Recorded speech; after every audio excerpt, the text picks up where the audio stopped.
deleita mirando pornografía o películas explícitamente sexuales o cosas por el estilo, es una persona que vive en la inmundicia de las obras de la carne, o sea que vive una vida descontrolada.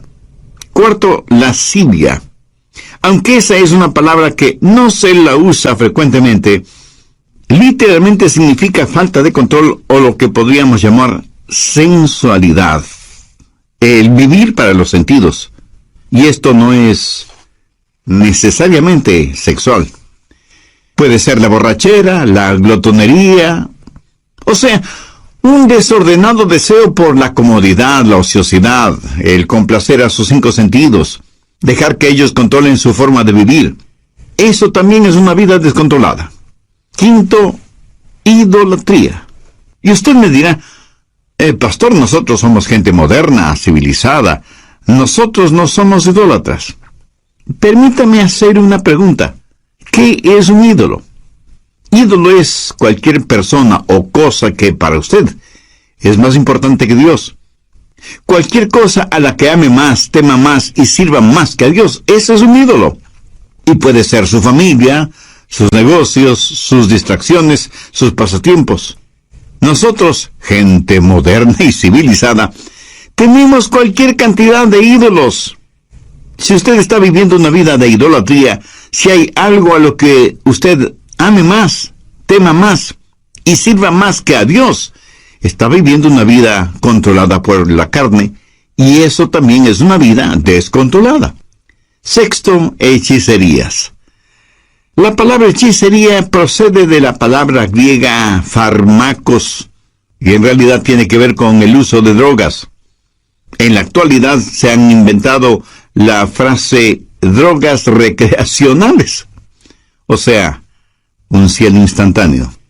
Lo trágico es que ese cielo instantáneo termina en un infierno eterno. Hechicerías, brujerías, sortilegios, drogas, ciencias ocultas, chamanes, limpias, y todas esas cosas están entrelazadas fuertemente entre sí. El pastor David Wilkerson solía decir: no he conocido a ningún hombre seguidor y adorador de Satanás que no haya comenzado primero abriendo su mente a experiencias místicas por medio del uso de drogas. Las obras de la carne siempre guían a una vida desordenada. Sexto, enemistades. ¿Está usted guardando algún rencor o resentimiento? ¿Está llevando algún odio en su corazón? Si usted tiene alguna amargura, algún rencor contra alguien, su vida está siendo controlada por su carne y por lo tanto está fuera de control. Séptimo, pleitos. Ahora esto conlleva la idea de división, de contienda. Parece que a algunas personas les encanta el comenzar algún argumento. No se llevan bien con nadie. Son como un puercoespín. Aunque tienen buenos puntos, es casi imposible acercarse a ellos. Octavo, celos. La raíz de los celos, mi amigo, es el egoísmo. El egoísmo llevado hasta el extremo puede producir increíbles tragedias. Un fanático celoso es una formidable arma terrorista. Un fanático religioso es una aterradora arma en manos de Satanás. Noveno, iras. Estas producen un incontenible deseo de venganza, un consumidor afán de desquite. Y no importa cuán bajo tengamos que descender tanto y en cuanto podamos saciar nuestra venganza y aplacar nuestra ira. El único problema es que la venganza nunca ha traído paz a los vengadores. Décimo, contiendas. Y esto tiene que ver con personas especializadas en fraccionar un grupo humano. Una iglesia, por ejemplo. Si las cosas no se hacen a su manera, también pueden causar fisuras en un hogar, en el vecindario o en la comunidad. Décimo primero, disensiones. La palabra sedición, derivada de disensión, literalmente significa estar aparte, y hace referencia a personas que forman pequeños grupitos y enclaves porque piensan que son mejores que todos los demás. A veces son precursores de cultos, logias y hermandades que son muy selectivos en cuanto a su membresía se refiere. 12, herejías. Las herejías invariablemente están relacionadas con las doctrinas falsas y no quieren adherirse a la palabra de Dios.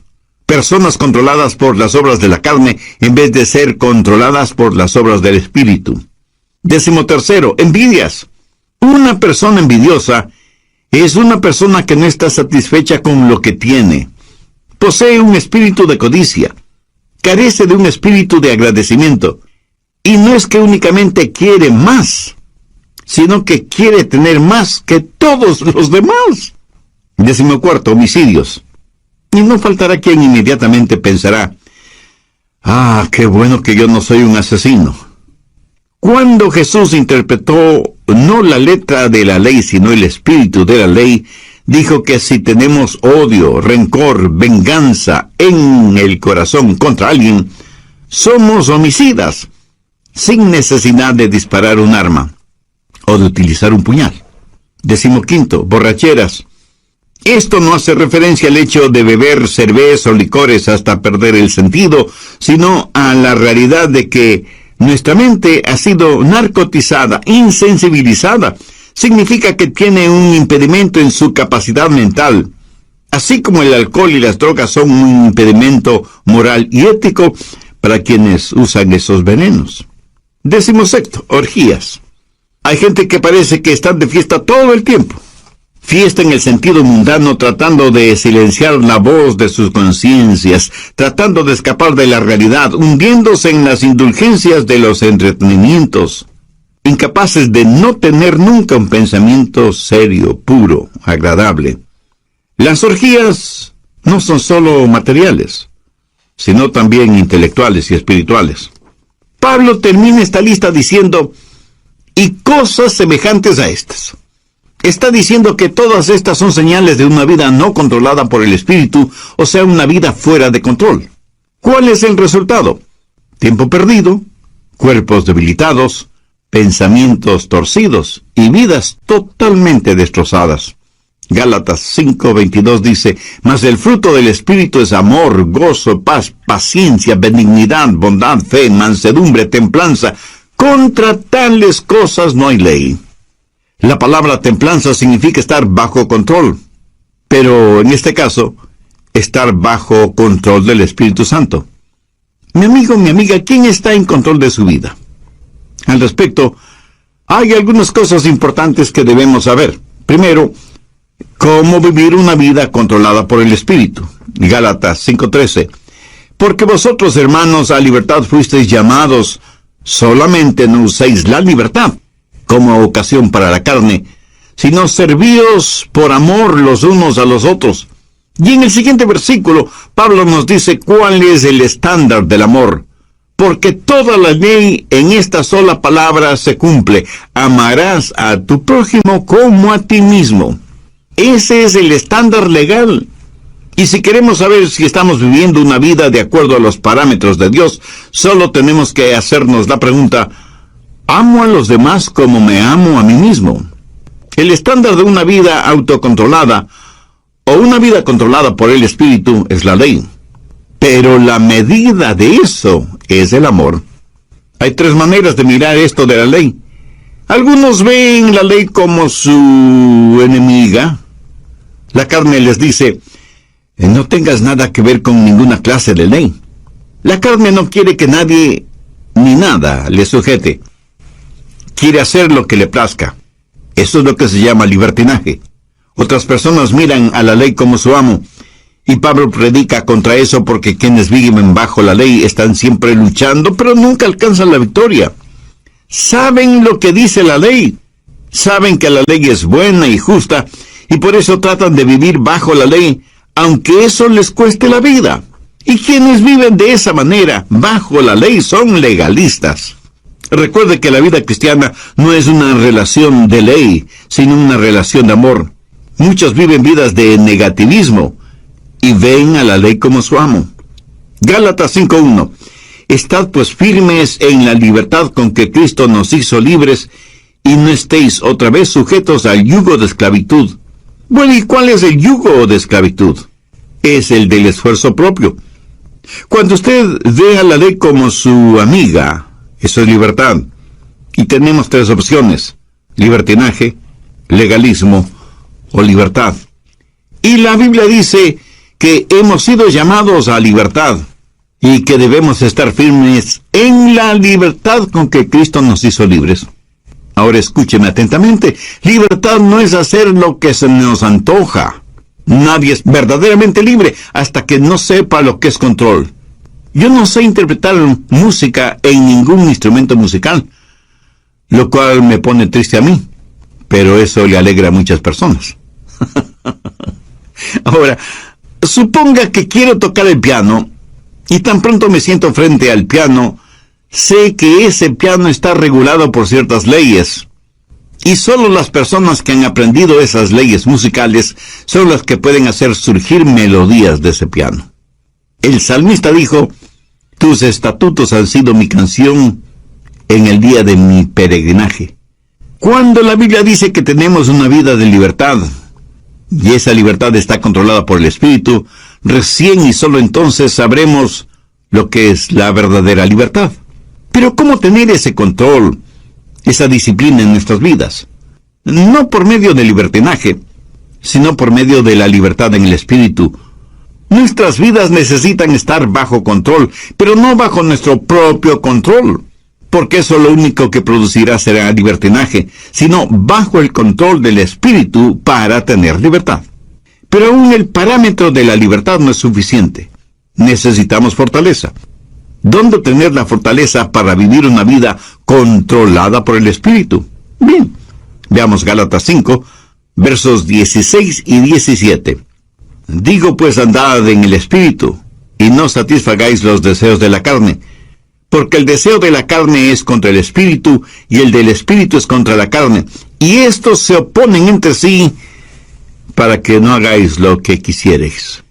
Verá, parte de mi naturaleza es carnal, y parte de mi naturaleza es espiritual, cuando he nacido de nuevo. Y estas dos naturalezas están dentro de mí. Y lo mismo pasa en usted, ¿verdad? Y el Espíritu Santo dice a nuestro espíritu: vive para Dios y vive victoriosamente.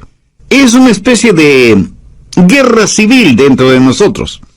Y por nosotros mismos no podemos tener la victoria. Entonces, ¿qué hacer? Verso 16.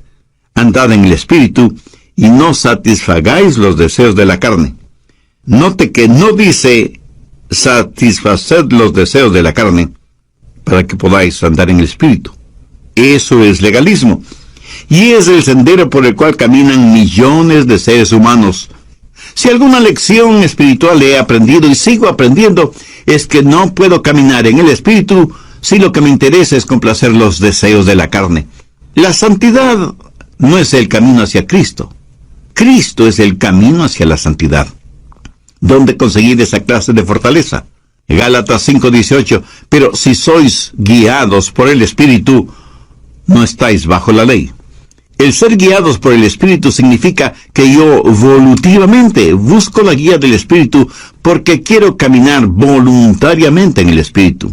El estándar de la ley de Dios se manifiesta en el amor, y la fortaleza para esto es si caminamos en el Espíritu. Por lo tanto, la vida controlada por el Espíritu es el caminar en el Espíritu. Y todos sabemos lo que significa caminar, ¿no es cierto? Pero pensemos sobre esto un poquito más. Primero, el empezar a caminar.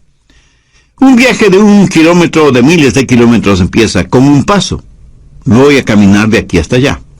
Ahora, el comenzar a caminar es un acto de mi voluntad. Pero escúcheme, la vida controlada por el Espíritu, la vida espiritual disciplinada, no se vive por el poder de la voluntad, sino que se la vive por el poder del Espíritu Santo. Pero usted debe decidir. Y yo no puedo decidir por usted. Nadie, absolutamente nadie puede decidir por usted. Es algo que solo usted puede decidir. Y puede decir: voy a vivir guiado por el Espíritu. Veamos Efesios 5:18. No os embriaguéis con vino, antes bien sed llenos del Espíritu. ¿Por qué Dios dijo por medio de Pablo que no debemos embriagarnos con vino, y que más bien seamos llenos del Espíritu Santo. Porque quiere darnos no solo un contraste, sino también una comparación, porque ser llenos del Espíritu es como estar embriagados con vino. El hombre puede decidir qué es lo que va a beber, esa es su decisión. Pero una vez que decide qué beber, lo que bebe toma control de él. ¿Lo entiende? Cuando está borracho, está bajo la influencia, bajo el control de aquello que bebió. Así que por un acto de su voluntad, usted decide ser lleno del Espíritu. Pero una vez que eso se hace realidad, es el Espíritu Santo el que tiene control sobre usted. Ahora usted está lleno no de vino, sino del Espíritu Santo. Eso os lo he dicho antes, que los que practican tales cosas no heredarán el reino de Dios.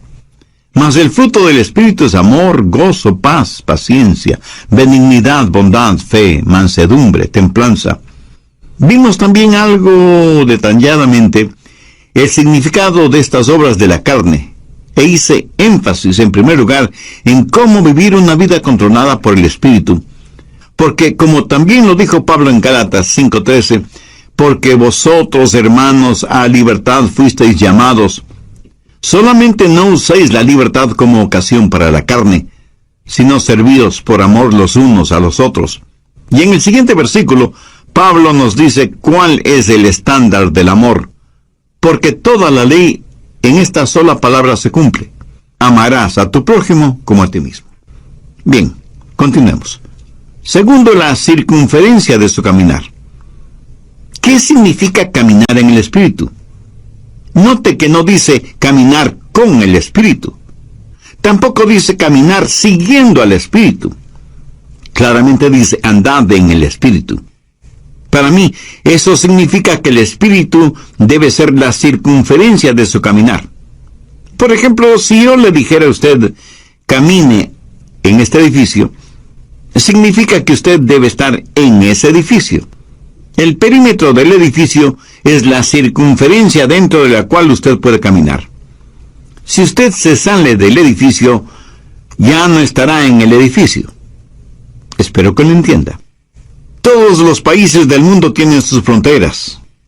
Para poder viajar de un país a otro, usted necesita un pasaporte con la visa respectiva. Y con eso usted puede viajar libremente de un país a otro. Pero a veces los países, por motivos de seguridad interna, cierran sus fronteras. Y uno puede llegar hasta la frontera, pero no puede pasar la frontera. Esa frontera es el límite de su caminar o de su viaje. Por analogía, el Espíritu Santo de Dios debe ser el elemento en el cual usted camina. El Espíritu debe ser el medio ambiente de su vida. Usted como que se encierra, se cubre, se cobija con el Espíritu Santo de Dios. ¿Está usted haciendo eso? Le puedo asegurar que su carne no quiere que haga eso. ¿Sabe por qué? Porque la carne le dirá, mira, no seas tonto. Fuera del Espíritu Santo puedes tener placeres y hacer cosas que necesitas para ser feliz. Escúcheme, una persona que tiene su vida controlada por el Espíritu Santo ha llegado a una conclusión terminante. No hay nada que valga la pena fuera de Jesús. Cuando usted pueda decir eso, es que está caminando en el Espíritu. No hablo del hecho real de que usted tiene que comer, dormir, trabajar, descansar, gozar de vacaciones y todas estas cosas. Todas estas cosas usted las necesita ver dentro del contexto de que el Espíritu Santo de Dios está guiando y dirigiendo su vida. Usted debe aprender a caminar dentro de la circunferencia y los parámetros del Espíritu Santo.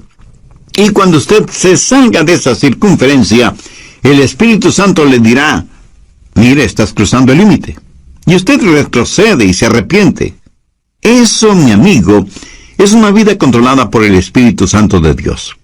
Tenemos entonces el comienzo de nuestro caminar, la decisión del paso que vamos a dar, y la circunferencia dentro de la que podemos caminar en el Espíritu. Pero todavía hay algo muy importante. Tercero, la continuación de nuestro caminar. Gálatas 5:16 dice, Digo pues, andad en el Espíritu. Andad, en el original griego, conlleva la idea de mantenerse caminando. ¿Pero qué es caminar? Sencillamente una serie de pasos. Y aunque comienza con una decisión, no se detiene allí.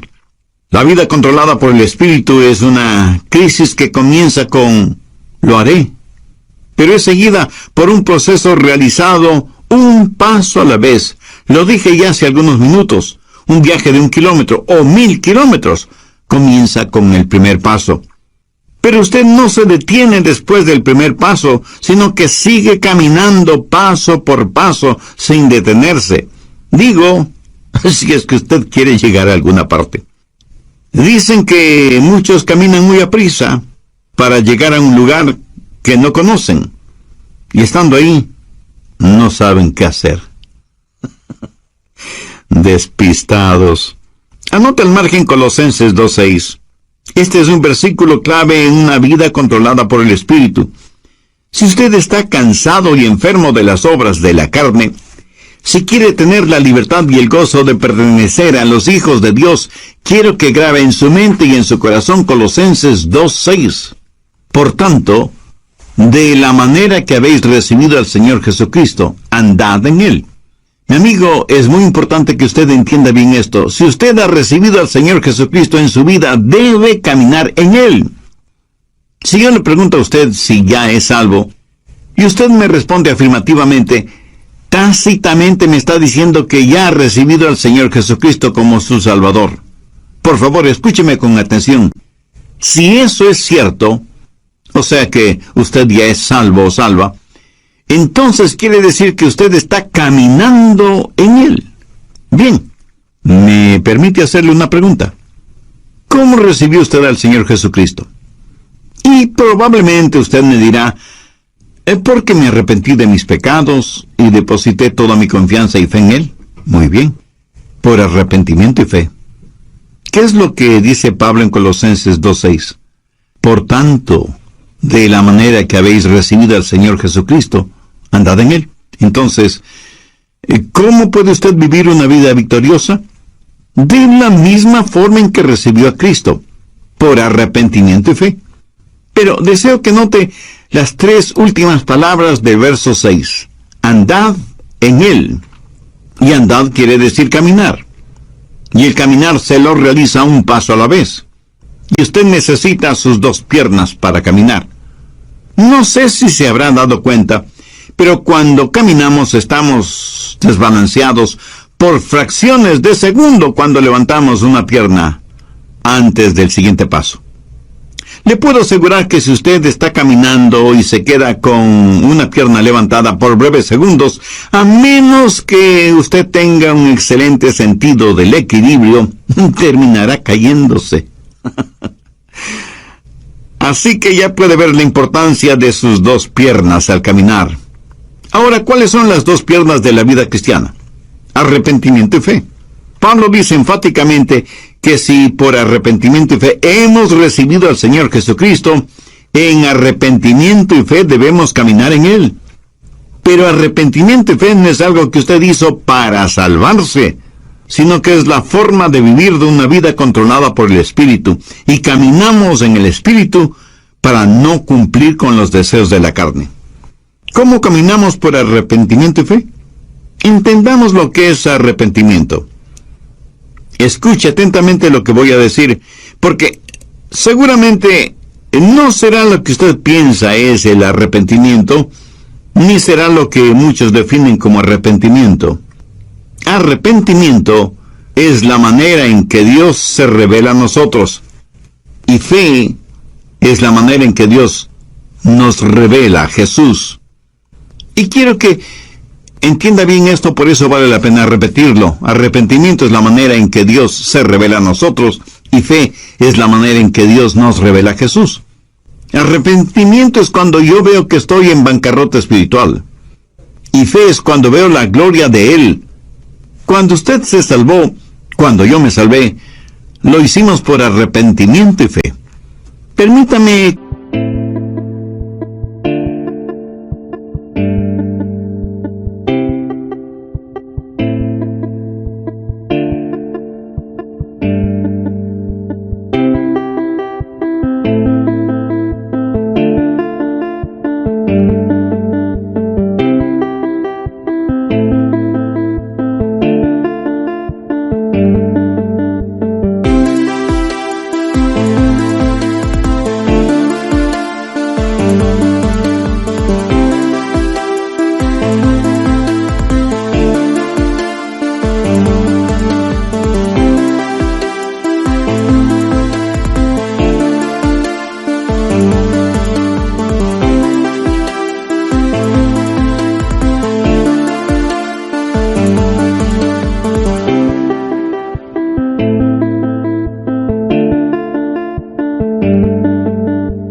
compartir un poquito de mi testimonio personal.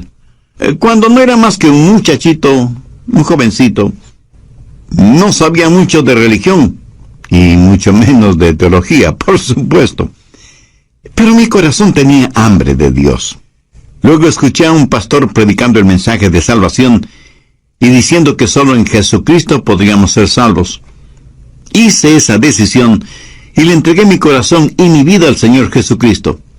Le entregué todo lo que sabía de mí a todo lo que sabía de Él. Y francamente debo reconocer que yo sabía muy poco sobre mí mismo. Y obviamente muy poco sobre Jesús. Hasta ese momento no me había dado cuenta cuán pecador era. Y muchísimo menos, cuán glorioso era Jesucristo. Por eso digo que le entregué todo lo que sabía de mí a todo lo que sabía de Él. Pero desde entonces aprendí mucho acerca de mí. Y lo que aprendí acerca de mí no era muy agradable, que digamos. Y aprendí mucho acerca de Jesús, y Él es mejor, muchísimo mejor de lo que yo pensaba que era. Y porque recibí a Cristo con arrepentimiento y fe, comencé a caminar en Él. ¿Sabe por qué? Porque cada día aprendo más sobre mí. Y mientras más aprendo sobre mí, más tengo de qué arrepentirme. Pero también aprendo más sobre Él. Y mientras más aprendo acerca de Él, más y más confío en Él. ¿Lo entiende? Arrepentimiento y fe. A lo mejor a veces usted piensa, creo que realmente no soy salvo, porque si fuera salvo, ¿por qué tengo esta gran convicción de mi pecado? Mi amigo, usted tiene esa gran convicción de su pecado precisamente porque es salvo y está aprendiendo más sobre usted y más acerca de Jesús. Esa convicción no es una señal de que no es salvo, sino más bien una señal de que usted finalmente está entendiendo el significado de una vida controlada por el Espíritu. Lo que estoy diciendo sencillamente es que hay un comienzo en nuestro caminar espiritual, así como tuvimos un comienzo en nuestro caminar físico, biológico. Debemos voluntariamente aceptar la guía del Espíritu. No vivimos por el poder de nuestra voluntad, pero entramos y aceptamos la vida cristiana por una decisión volutiva de nuestra parte. Sabemos que hay parámetros, límites circunferenciales para nuestro caminar en el Espíritu, y que nuestro caminar no se detiene, sino que continúa paso a paso. Por tanto, de la manera que habéis recibido al Señor Jesucristo, andad en Él. Arrepentimiento y fe. Dar todo lo que sé de mí a todo lo que sé de Él. Y de pronto, súbitamente, usted descubre que usted no está en control, que Dios está en control de su vida por medio de su Santo Espíritu, y que su vieja naturaleza pecaminosa, carnal, ya no tiene nada que hacer en usted, porque ahora usted está caminando, creciendo en el Señor Jesucristo, guiado por el Espíritu Santo. Por lo tanto, la vida controlada por el Espíritu es un caminar. Algunas personas me dicen, pastor, desde hace tantos y tantos años estoy firme en Jesús. Y yo, con todo respeto y con todo amor, simplemente les pregunto, hermana o hermano, ¿cuándo va a empezar a caminar? Está bien el estar firmes en la fe, pero para muchos parece que firmeza significa inmovilidad, en vez de significar un caminar firme. Resumiendo, permítame decir que el estándar de la ley de Dios es el amor, y la fortaleza de nuestro caminar en el Espíritu con arrepentimiento y fe, lo cual producirá en nosotros una verdadera satisfacción espiritual. Veamos una vez más Gálatas 5, 22 y 23. Mas el fruto del Espíritu es amor, gozo, paz.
paciencia, benignidad, bondad, fe, mansedumbre, templanza.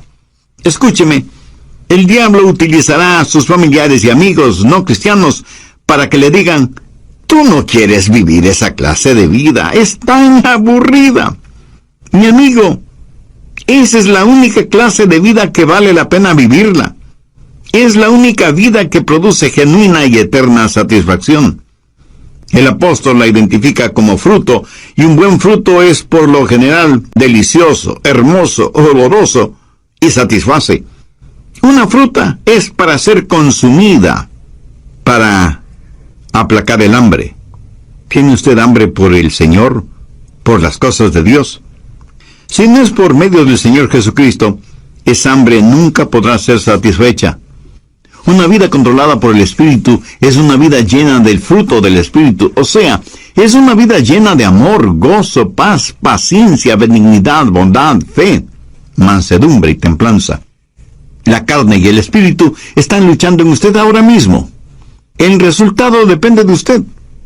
Si usted dice: voy a vivir una vida de libertad a la ley como mi amiga, voy a vivir una vida de verdadera libertad, voy a buscar la fortaleza del Espíritu Santo y buscar voluntariamente la guía del Espíritu Santo y dejar que Él marque los parámetros normativos de mi vida y que me ayude a encontrar todo en Jesucristo, voy a caminar un paso a la vez en arrepentimiento y fe. Si usted dice eso, Dios le dará libertad. La libertad con que Jesucristo quiere hacerle libre. Y si hay alguna disciplina de su parte, no piense que la disciplina es restrictiva. Ninguna persona es más libre que aquella que vive una vida controlada por el